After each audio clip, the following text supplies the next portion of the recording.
After being used for a long time, a household water faucet can start leaking, dripping, or becoming worn out, which makes many people think about buying a new one. But don't be in such a hurry. Today, I'm going to try repairing this faucet myself at home and show you each step so you can follow along. Which country are you watching this video from? Let me know in the comments below. First, I completely shut off the water supply to make sure there is no water spraying out during the repair. Then, I use an adjustable wrench to carefully unscrew the faucet from the system. You can use whatever tool is most suitable for your particular situation, but for me, an adjustable wrench is the most convenient option. Once the faucet is removed, I securely clamp it in a vise so that it stays firmly in place and is easier to work on.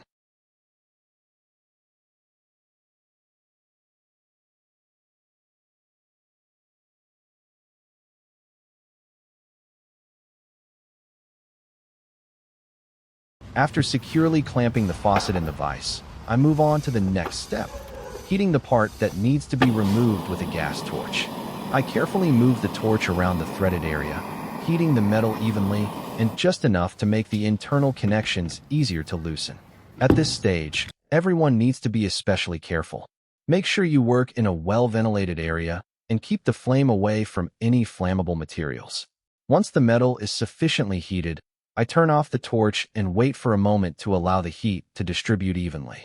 Then, I begin carefully taking apart each component of the faucet. I work slowly and carefully because, although a faucet does not contain too many parts, each component has its own position and function. I remove each part one by one and place them neatly to the side so I won't mix up their positions when it's time to put everything back together. Once the faucet is completely disassembled, I carefully inspect every component to find the cause of the leak. I check the faucet body, the threaded sections, the opening and closing mechanism, and the parts that come into direct contact with the water. After a thorough inspection, I'm actually quite surprised to find that almost every component is still in good condition, with no serious signs of damage. The metal parts are still solid, and the connections are still perfectly usable. Finally, I discover that the main cause of the leak is actually a very small component. The rubber gasket inside has been torn. Even a small damaged gasket can allow water to seep through the gap and cause continuous leaking. This shows that sometimes we don't need to replace the entire faucet with a new one. We simply need to find the exact cause of the problem and replace the damaged component. After identifying the problem, I continue by cleaning all of the components thoroughly. I use a cloth and suitable tools to remove dirt, water deposits, and any buildup that has accumulated over time. In particular, I pay close attention to cleaning the threaded areas and the surfaces that come into contact with the gasket.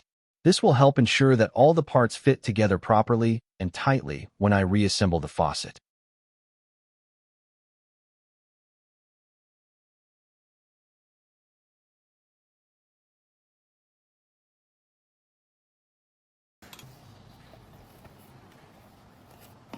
When I discovered that the gasket inside the faucet was torn and needed to be replaced, most people would simply go out and buy a new gasket. But in this case, I decided to make use of something I already had at home and try making a replacement gasket myself.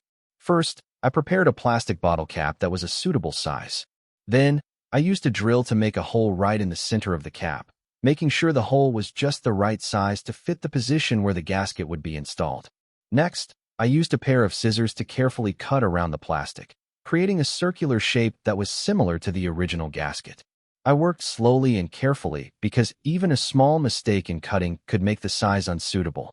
Once I finished cutting, I used the old gasket as a template, placing it over the new piece and carefully adjusting the edges until the size was a reasonably good fit.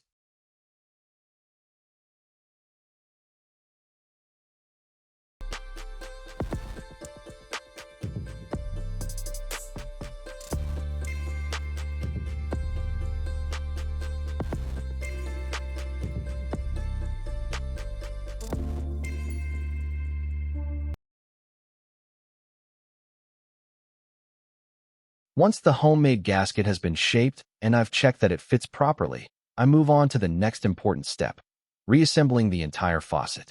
I carefully put each component back into its original position, working slowly to make sure I don't miss anything. Since I had already arranged all the parts neatly beforehand, Putting everything back together is much easier. When I reach the threaded end, I wrap a few layers of PTFE thread seal tape around the threads to help seal the connection and reduce the chance of water leaking after reassembly. I wrap it evenly, making sure it is neither too thick nor too thin. Then, I position the threaded part correctly and start tightening it. At first, I tighten it by hand until I can't turn it any further. However, hand tightening alone isn't enough to make the connection secure, so I clamp the faucet back into the vise and use an adjustable wrench to tighten it further. I carefully adjust the vise so that the faucet is held firmly without damaging its outer surface. Then, I slowly tighten the threaded connection with the adjustable wrench. I don't apply too much force right away. Instead, I gradually increase the pressure until the connection feels secure and properly sealed. Once the threaded section is tight, I check it again to make sure none of the components have shifted out of position. Next, I move on to the faucet handle. I place it back in the correct position and use a wrench to tighten it securely.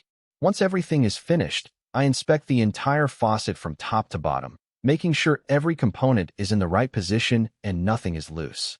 And just like that, after disassembling, inspecting, cleaning, making a replacement gasket, and putting everything back together, my faucet is almost completely restored. Now there's only one final step left: reinstalling the faucet into the water system, turning the water supply back on, and checking whether the new gasket works properly. If everything goes as expected, I've managed to repair a leaking faucet using materials I already had at home, without having to replace the entire faucet. And that's what I love most about DIY projects. Sometimes, with a little creativity and some everyday items, we can solve problems that initially seem much more difficult than they really are. Have you subscribed to my channel yet? If not, hit the subscribe button to support the channel and join me for more DIY projects in the future. After reconnecting the faucet to the water supply and slowly turning the valve back on, you can see the result for yourself. The water is flowing normally, and most importantly, the faucet is no longer leaking like it was before. The connection remains tight and completely dry, which shows that the homemade gasket has worked effectively. And just like that, the old faucet has been successfully repaired and is ready to be used again.